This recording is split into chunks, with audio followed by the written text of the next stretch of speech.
Pisces, this is your January 2016 love as well as general forecast, and we're going to start with your love and relationships forecast.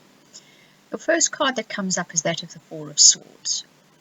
And as you can see in this picture, which beautifully depicts it, there's this feeling of wanting to stick your head in the sand or put it under your wing and ignore what has happened in your relationships and in your love life. Something has not gone right, has perhaps burdened you. Perhaps you're not even in a relationship any longer because you're so burdened by what has happened in the past. But it is a feeling of really just not wanting to deal with whatever has happened.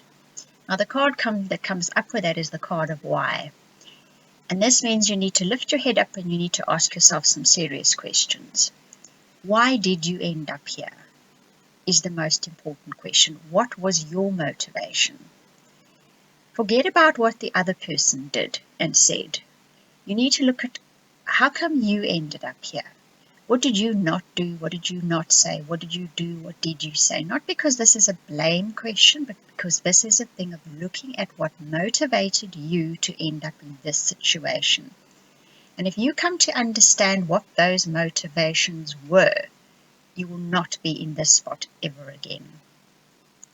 Now, the second card that comes up reinforces that last sentence.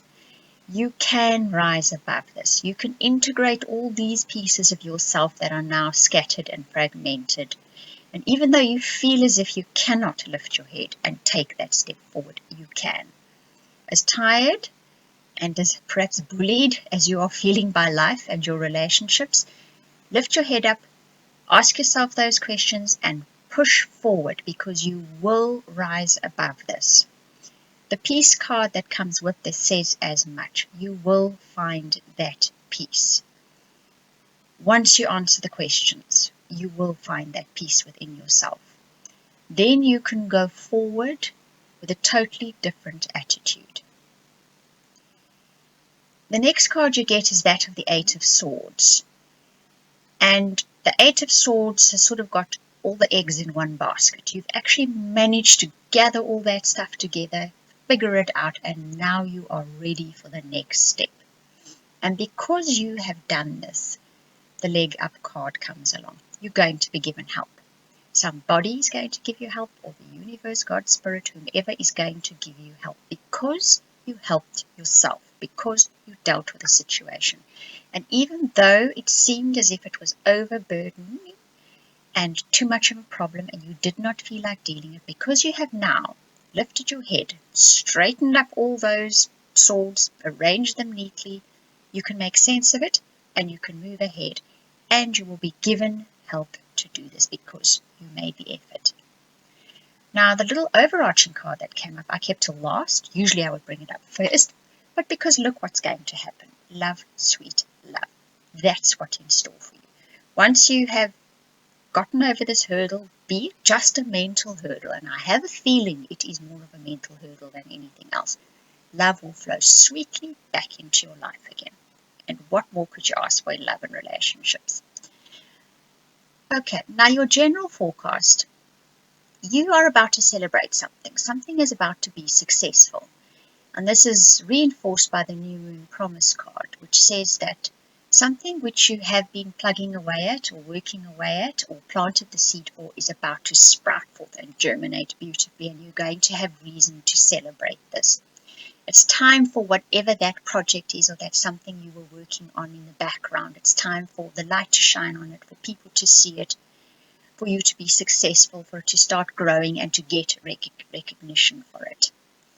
So whatever this is in a general reading, this is a lovely moment for you. So enjoy that moment. Make the most of it. Then the next card that comes up is the one of Decide. Now this is a card which says you've reached a point where you need to make a decision. So perhaps this new project has made you realize that other areas of your life now need to either be made redundant or need to be brought up to level with whatever it is, or where do you take the project next? Now, once you've made this decision, you actually need to take action on that decision. This isn't just a make a decision card. This is take action on it. The window activation card speaks of perhaps having been a little bit lethargic of late on whatever that situation is. You haven't made that final decision so that you can make that forward movement. Now excuse me, I'm getting tongue twisted here. Now the time has finally arrived for you to make that decision and act on that decision.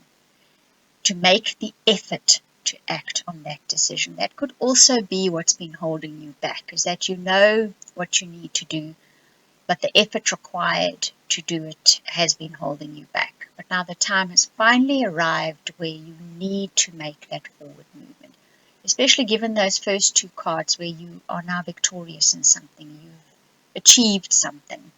But if you don't make the effort, it's not going to move forward like you want to see it move forward.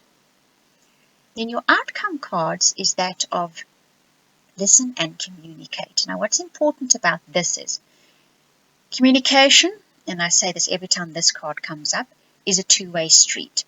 You need to listen as well. Not only do you need to communicate clearly, and this probably has to do with this decision you are making, but you need to stop and listen to what other people are saying. Now this is the most important thing about listening. Listening is not just about the words that are rolling off someone else's tongue. Often, signals from the universe are going to come to you from other people. Listen for those. Don't worry about the general overview of what the person is saying. Listen to the message that the universe is giving you through that person. It may even be a slightly intuitive experience. You may have to feel to listen, if you understand what I'm saying. But listen carefully, because something is going to be imparted to you. And the card that came up with this, the communion card, double underlines that. So this message is from somewhere else. Something else is bringing this message to you through another medium. In other words, another person, or while you're sitting with your dog, listening to your dog snore, or your parrot tweeting away in the background, your cat purring. If you're quiet and you listen, another message is going to find itself in your mind or in your heart. Listen carefully for that, because if this is double underlined, this is an important message, and if you're not listening, you're not going to hear it. Then your soul path is that of the hummingbird. Now the hummingbird speaks of sort of the emergence of something new. Just the beginnings of it, that hovering of something new in your life. It speaks of steering away from what wasn't good, of leaving it behind and hovering to what the new good is, hovering there in front of that is about to emerge on the horizon or in your life. The fox card speaks of past deceit and is looking back. So I would say here, that past deceit, whatever it was, it belongs in the past. It is over, it is done with, it is finished. Leave it in the past. Get your attention hovering now on that faint light brimming on the horizon, because that is now where your soul is headed. That is where you should be focused and concentrating on. Okay, Pisces, so that is your general as well as love and relationship reading for January of 2016. I hope you enjoyed it. Thank you for watching and listening.